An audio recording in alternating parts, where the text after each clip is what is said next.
Soy una mujer mesera con poca vida sexual y mala suerte en la parte amorosa.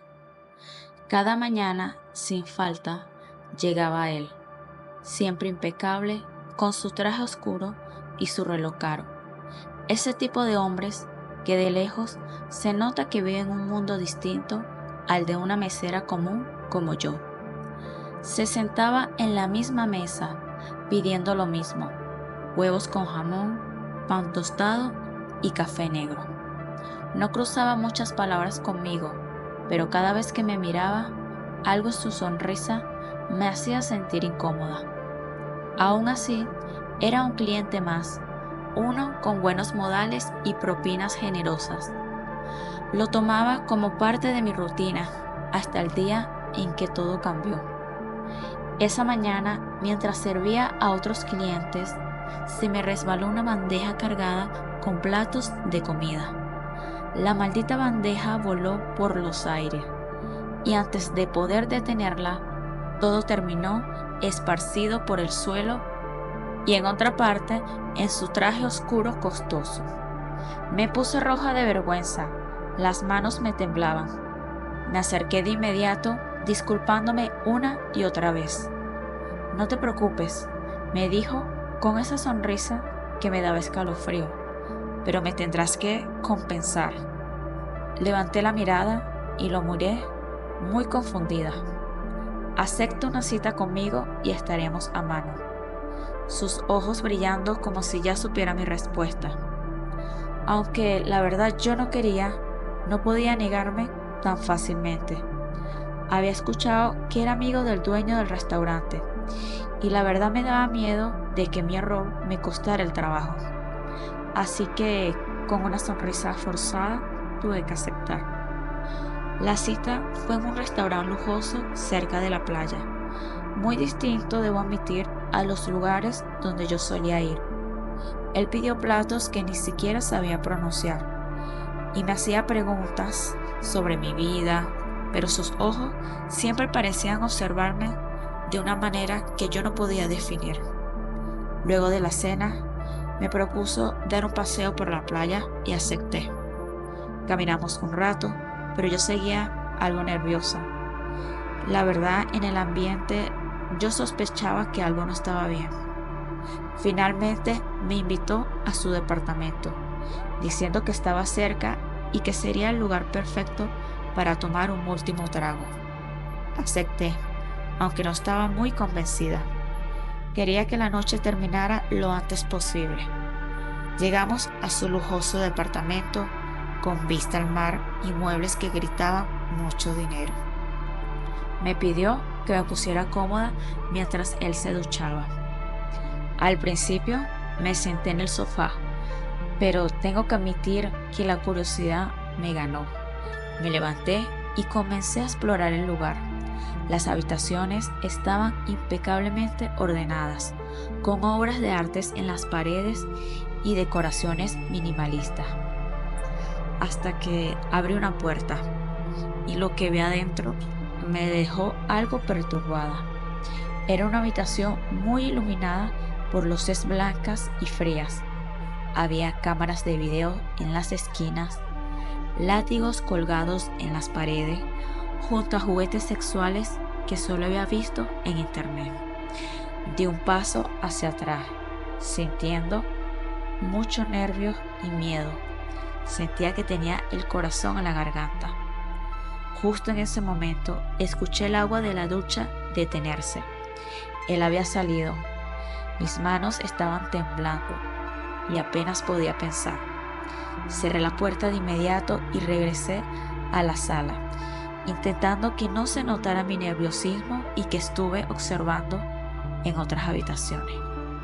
Cuando él apareció con el cabello mojado y una toalla envuelta en la cintura, me sonrió con algo de malicia. Eso era lo que yo sospechaba. Quiero mostrarte una habitación muy especial, me dijo, señalando hacia la misma puerta que yo había abierto. La verdad, las piernas empezaron a temblarme, pero empecé a fingir que yo estaba enferma, que me sentía mal, que me dolía el estómago. Y le dije, Creo que comí algo que no me cayó bien. Voy al baño un momento. Traté de sonar lo más convincente posible. Entré al baño, cerré la puerta y busqué mi teléfono con las manos nerviosas. Le mandé mi ubicación a mi amiga y un mensaje corto. Ven a buscarme, estoy asustada. No tenía tiempo para explicaciones. Solo sabía que debía salir de ahí cuanto antes. Al salir, fingí una llamada de emergencia. Es mi amiga, tiene problemas. Tengo que irme, le dije, tratando de sonar lo más preocupada posible. Él se acercó despacio, su mirada fija en los míos. ¿Segura te tienes que ir?, preguntó, con una sonrisa que ahora me parecía más siniestra que nunca. La noche apenas comienza. Lo siento, de verdad, tengo que irme. Me dirigí a la puerta, pero cuando intenté abrirla no se movió. Estaba cerrada. Me di la vuelta y él estaba ahí, sosteniendo las llaves en una mano y riéndose. ¿Buscas esto?, dijo, sacudiendo las llaves con una risa burlona que se oía en el departamento. Empecé a asustarme aún más de lo que ya estaba. Corrí hacia la puerta, pero él se plantó frente a mí. Los gestos faciales, su expresión, tenía algo de maldad que yo no había notado antes. «Déjame salir, por favor», le grité. El miedo estaba apoderándose de mí. «Tranquila, tranquila», dijo él, alzando una mano en señal de paz. «Solo quería asustarte un poco. Yo te abriré la puerta, tranquila». Con un giro de las llaves desbloqueó la puerta y sin pensarlo mucho salí corriendo. Ni me molesté en mirar atrás. Bajé las escaleras como alma que lleva al diablo y me lancé a la calle, donde mi amiga ya me esperaba en su carro. Pasaron los días y aunque intentaba olvidarlo, yo empecé a sospechar que algo más faltaba. Un día, el dueño del restaurante me llamó a su oficina y con una expresión muy seria me entregó una carta de despido. La razón oficial fue el accidente con la bandeja de comida, pero yo no era tonta, yo sabía que esa no era la verdadera razón. Ese hombre adinerado no era otro que el nieto del dueño. Me habían despedido por rechazar a un maldito pervertido. Llené mis cosas con mucha rabia en el pecho. No podía creer que por una simple cita fallida había perdido todo.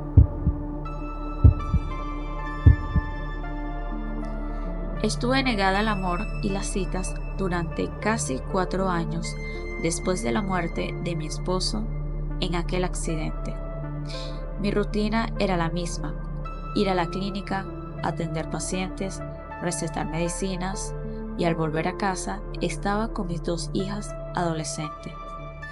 Soy del área de psiquiatría y aunque es una especialidad agotadora, me ayudaba a mantener mi mente ocupada. Había una paciente, una anciana de 75 años, que siempre llegaba acompañada por su hijo. Los primeros tiempos no era más que otra cara en la sala de espera, pero pasaron las semanas y empecé a notar su presencia. Su hijo era un hombre educado, de esos que hablaban con palabras medidas. Cada vez que iba a las consultas con su madre, dejaba un detalle para mí. Un día, al salir de la consulta, cruzamos algunas palabras. Parecía un hombre amigable, la verdad. Algo sencillo, pero yo no le di mucha importancia. Las semanas pasaron y cada vez que los veía, el hombre me saludaba con más calidez. Un día me sorprendió con un pequeño ramo de flores. No quería caer en la tentación, pero su gesto me hizo sentir algo que no había sentido en muchísimo tiempo. Se veía tan tranquilo, tan seguro de sí mismo, trabajador, profesional. Pensé que quizás, después de todo, merecía una segunda oportunidad en el amor. Un día, saliendo del estacionamiento de un centro comercial, me lo encontré de nuevo. Esta vez, su rostro mostraba mucha tristeza. Me contó que su madre había fallecido de un infarto fulminante. Entre palabras de consuelo y empatía, intercambiamos números de teléfono. Sabía que no era ético, pero ya su madre no era mi paciente. Además, la soledad me empezaba a pesar y esas conversaciones que comenzamos a tener, primero tímidas y luego más abiertas, tengo que admitir que llenaron un vacío que no sabía que estaba ahí. Él también estaba solo, sin pareja, sin hijos, aunque yo tenía a mis 2 hijas adolescentes. Me pareció extraño que un hombre como él, tan serio, tan detallista, estuviera solo. Sin embargo, me explicó que nadie había logrado llenar su corazón, aunque mencionó brevemente que había tenido una esposa de la cual no hablaba mucho. Nuestra primera cita fue en un restaurante de comida italiana, un lugar muy alejado, casi escondido entre los árboles de las afueras de la ciudad. Todo estuvo bien, hablamos, reímos un poco, y aunque sentía que el amor empezaba a revivir en mí, aún no estaba completamente segura. Aún así, las citas continuaron. Fuimos a otros restaurantes y cada vez me sorprendía con detalles más costosos, relojes, collares, cosas que yo nunca me hubiera comprado. Parecía demasiado perfecto, y aunque en el fondo algo me angustiaba, decidí seguir adelante. Todo parecía tan romántico y tan sincero. Una tarde me invitó a su casa. Vivía en una zona boscosa, lejos de la bulla de la ciudad. La casa era enorme y muy elegante, pero lo que más me llamó la atención fue una serie de fotos enmarcadas que estaban boca abajo sobre una mesa. Eran fotos de una mujer muy joven, blanca, con una belleza muy natural. Al menos eso aparentaba. Le pregunté quién era y me dijo que era su ex esposa, que había muerto de leucemia. Por un instante me quedé callada sin saber qué decir. El silencio entre nosotros se volvió incómodo, pero pronto cambió el tema. Poco después me propuso un viaje. Me dijo que nos fuéramos a París, que sería un viaje inolvidable, que ya era hora de que nos entregáramos completamente cuerpo y alma. Después de tantas citas, de tanto respeto y paciencia, no dudé en aceptar. La verdad, ¿qué podría salir mal? Esa mañana me levanté muy tempranito con la maleta lista. Nos veríamos en el aeropuerto. Cuando llegué, lo vi algo nervioso, pero pensé que quizás era la emoción del viaje. Nos abrazamos y mientras esperábamos para chequear las maletas, ocurrió algo que jamás hubiera imaginado. Un grupo de policías apareció de la nada y lo detuvo, esposándolo frente a mí. Mi corazón se detuvo. ¿Qué está pasando?, grité confundida. Está detenido por el asesinato de una doctora, dijo uno de los oficiales. Me quedé en estado de shock. No podía ser cierto. A gritos les dije que seguramente se trataba de un error, que él era un buen hombre, pero no fue así. Mientras investigaba, descubrí algo aterrador. Su nombre era falso y él no era quien decía ser. Venía huyendo de otra ciudad, donde su madre había sido paciente de otra doctora, también psiquiatra. Se había obsesionado con ella, la secuestró y la doctora fue encontrada enterrada en un bosque. La verdad, entré en estado de shock, estaba sumamente nerviosa e impactada por toda la información que estaba leyendo. Me quedé paralizada al pensar que yo era su siguiente víctima, su siguiente objetivo. Él siempre se enamoraba de las doctoras que atendían a su madre, parecía ser eso, y yo estaba a punto de caer en su trampa.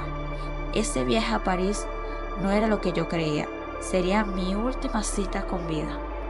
Gracias a Dios, los policías llegaron a tiempo.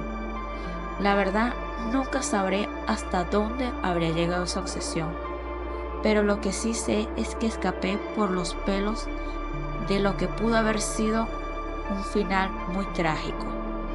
Hoy, años después, he dejado atrás ese mal rato. Conocí a una buena mujer y vivo felizmente con ella, dejando enterrado esos recuerdos oscuros. Las citas, que parecían sacadas de un cuento de hadas, resultaron ser parte de una pesadilla de la que apenas logré despertar. La llamaremos Kelly para resguardar su identidad. Kelly era una cajera en una pequeña tienda de mascotas, una de esas donde suelo comprarle juguetes a mi perro. Fue ahí donde la conocí. La primera vez que la vi, estaba llorando en un rincón. Sus manos estaban sudadas mientras intentaba esconder las lágrimas. Yo, que no soy de meterme en problemas ajenos, sentí una punzada de empatía. Al final, terminé preguntándole si todo estaba bien, aunque claramente no lo estaba. Entre lágrimas y lloradera, me dijo que su novio la había dejado por otra mujer. Me dio lástima, no te voy a mentir. Ahí estaba una persona rota frente a mí, y pensé que lo mínimo que podía hacer era invitarla a tomar algo, para que al menos ese día no fuera tan miserable. Así lo hice. Esa misma tarde fuimos a una cafetería cercana.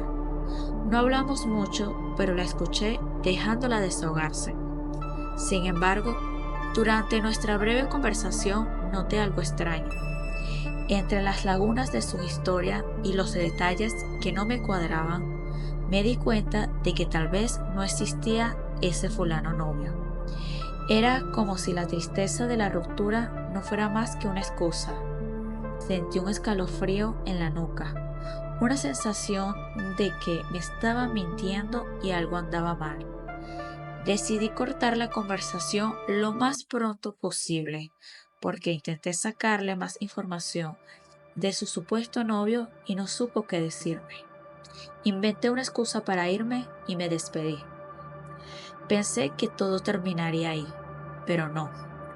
Lo que siguió fue algo que hasta el día de hoy me sigue poniendo súper nervioso y aún siento cierto miedo. Una semana después, empecé a recibir mensajes de texto de un número desconocido. Buenos días, ¿cómo estás? Espero que tu perro esté bien. Cosas inocentes al principio. No respondí porque no tenía ni idea de quién era, pero los mensajes siguieron llegando. A medida de que los días pasaban, los mensajes se hacían más frecuentes. Hoy comí pizza, ¿y tú? Mi día estuvo mal, pero pensar en ti me hace sentir mejor. ¿Por qué no me contesta? Nunca le respondí ni una sola vez, pero eso no parecía ser importante. Kelly de alguna manera había obtenido mi número. Después me puse a pensar, quizás fue en la factura que dejé cuando compré el juguete en la tienda de mascotas. Entre tantos mensajes me escribió que era ella. Aún así, eso parecía ser la parte más tranquila, por decirlo así, porque más adelante venía lo peor. Un día, saliendo del trabajo, vi una caja con rosas en la recepción de la oficina. El destinario era yo. Las flores estaban acompañadas por una nota. Pensando en ti, siempre tuya, Kelly. Allí fue cuando el miedo comenzó a apoderarse de mí. Ella no solo tenía mi número de teléfono, ahora sabía dónde trabajaba. ¿Cómo obtuvo la dirección? No tengo ni la más mínima idea. Fui a la policía desesperado y muy asustado. Les mostré los mensajes, las flores, pero me dijeron que no podían hacer nada. No había ninguna amenaza explícita, ningún delito real, solo palabras de amor según ellos. Pero para mí, aquello era una pesadilla. ¿Cómo podía ser eso posible? Fue solo una cita y hasta con cierta lástima. Kelly empezó a esperarme a la salida del trabajo. Se quedaba en una esquina con los brazos abiertos como si esperara que yo corriera hacia ella para abrazarla. Yo decía dentro de mí, ¿qué le pasa? ¿Está loca? ¿Acaso piensa que voy a abrazarla? Cada vez que la veía, mis entrañas se revolvían. La verdad era muy perturbador, como si estuviera frente a alguien que no entendía los límites, a alguien que vivía en una realidad distinta a la mía. Las cosas se salieron de control cuando un día me encontré con una amiga. Le conté todo lo que estaba pasando porque estaba muy desesperado. No encontraba ayuda ni con la policía. A mi amiga se le ocurrió la idea que quizás ella podría fingir que era mi novia para ver si Kelly se rendía y dejara de acosarme. La idea sonaba la verdad muy razonable, así que lo intentamos. A la salida del trabajo nos tomamos de la mano y ahí estaba nuevamente Kelly esperando como siempre. Cuando nos vio, su rostro cambió de una expresión amorosa a un odio puro en cuestión de segundos. Se lanzó hacia nosotros con mucha furia y rabia. Todo quedó registrado en las cámaras de seguridad del trabajo. Kelly nos agredió, me arañó los brazos, me escupió la cara y empezó a gritarme traicionero, a todo pulmón, como si de verdad creyera que habíamos tenido algo serio, cuando tan solo fue una cita a medias, una única vez. La policía llegó y la arrestó. En su delirio intentó defenderse, diciendo que habíamos tenido varias citas, que incluso había una propuesta de matrimonio de mi parte, pero no era más que una mentira tras otra. Cuando me pidieron que hablara, no pude evitar quitarle la máscara frente a todos. Les dije la verdad, que solo habíamos salido una vez, una simple cita, y la verdad fue por lástima, porque la vi llorando y no quise dejarla sola. Eso fue todo, nunca hubo nada más. A Kelly le dieron una orden de alejamiento y una multa, pero la verdad ya yo no podía vivir tranquilo. Sentía su presencia en cada esquina y en cada sombra. Cada vez que recibía un mensaje en el teléfono, me temblaba todo el cuerpo del miedo pensando que sería ella. Decidí que no podía seguir viviendo así.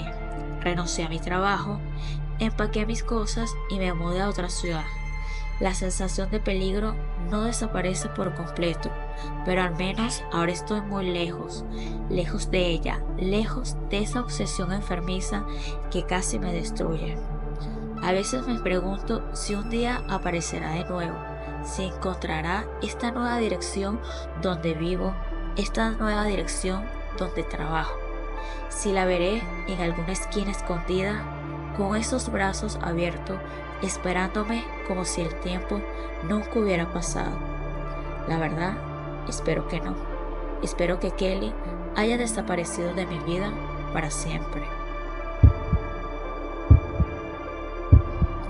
Era muy jovencita e inocente, con 18 años, cuando lo vi ahogarse ante mis ojos.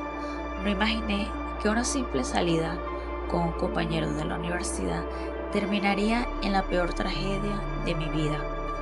Aún puedo sentir el frío de la piel cada vez que lo recuerdo, y aunque ya han pasado varios años, la imagen de Eduardo desapareciendo bajo el agua sigue rondando por mi mente, como si fuera una pesadilla de la que jamás podré despertar.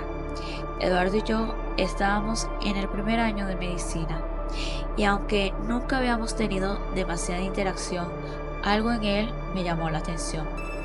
Era de esos muchachos que pasaban desapercibidos, siempre concentrado, algo tímido, pero con una sonrisa que te desarmaba. Después de coincidir en un par de trabajos en grupo, nos fuimos acercando un poco más. Me gustaba la manera en la que me hablaba, la calma en sus palabras. Él era distinto a los demás chicos, no era un fanfarrón, tampoco era presumido, y eso me hizo sentir cómoda con él. Un día, entre risas nerviosas y miradas tímidas, me propuso que fuéramos al Lago Negro.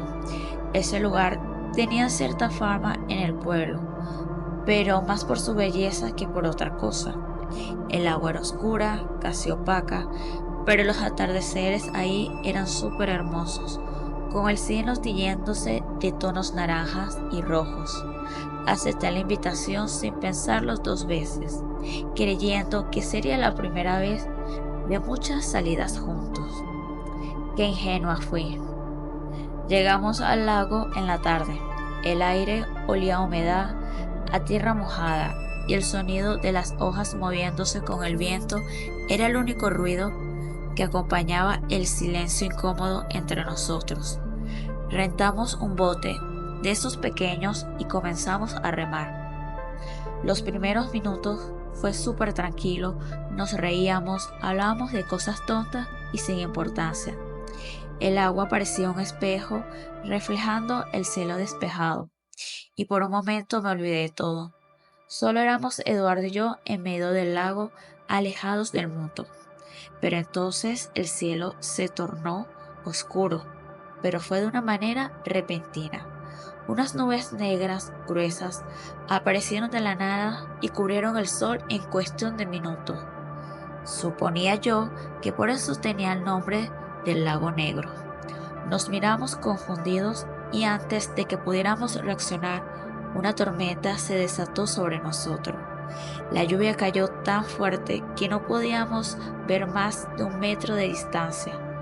Intentamos remar de vuelta hacia la orilla, pero la corriente nos arrastraba cada vez más lejos y al parecer más profundo.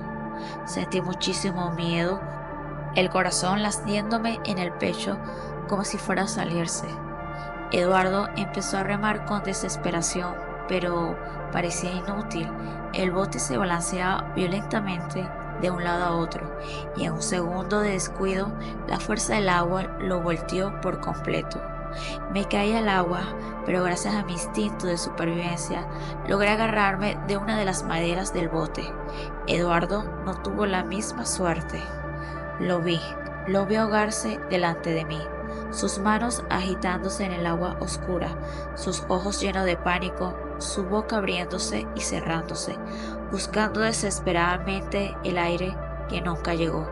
Yo gritaba su nombre, trataba de nadar hacia él, pero no podía moverme. Estaba muy asustada, el miedo me congeló. La corriente lo arrastraba más y más lejos. Eduardo no sabía nadar, pero nunca me dijo nada. Me arrepentí mucho de no haberlo obligado a usar un chaleco salvavidas. La tormenta seguía, el agua caía como una cortina sobre mí, y yo me aferraba al bote con todas mis fuerzas. Me quedé ahí, en el medio del lago oscuro, flotando entre la lluvia, el frío y la oscuridad. No podía hacer más nada. No tenía fuerzas para remar, ni siquiera podía gritar. Pasé toda la noche en esa maldita agua, congelada, aterrada, esperando que en cualquier momento el cuerpo de Eduardo apareciera frente a mí. Al amanecer, llegaron funcionarios a rescatarme. Me encontraron aferrada al bote, obviamente en estado de shock, incapaz de pronunciar una palabra coherente. Me llevaron al hospital, donde traté de explicar lo que había pasado, pero las palabras no me salían. Solo podía pensar en mi amigo Eduardo, en cómo lo había visto desaparecer bajo el agua sin yo poder hacer nada. Sentía que le había fallado, que debía haber hecho algo más, pero la realidad era que estaba tan asustada como él. Días después encontraron su cuerpo. Estaba flotando en la orilla del lago, inflamado y obviamente sin vida. El rostro que una vez había sido amable y sonriente, ahora solo era una sombra de lo que había sido. Y pensar que todo comenzó con una cita tan inocente y hasta romántica. Eduardo fue enterrado en silencio, sin mucho alboroto. Su familia no quería hablar conmigo y no los culpo. Yo tampoco quería hablar con ellos. Desde ese día mi vida cambió por completo, mas nunca volví a acercarme a un lago, ni siquiera una playa, tampoco una piscina. El agua, que antes me parecía tranquila y relajante, se convirtió en mi peor enemigo. Las noches se hicieron largas, llenas de pesadillas, en las que Eduardo me llamaba desde el fondo del lago negro. Sus ojos vacíos, su boca abierta, tragando agua y ahogándose, como si me culpara por su muerte. Supongo la culpa me estaba atormentando. No volví a tener una cita después de eso. El miedo se apoderó de mí. El trauma de aquella primera cita trágica me marcó de por vida. Y aunque trato de seguir adelante, la culpa y el dolor siguen allí, acechando en el fondo de mi mente. como las oscuras aguas de aquel lago maldito. Nunca debimos haber ido al lago negro. Nunca debí haber aceptado aquella cita. Y ahora ya es demasiado tarde.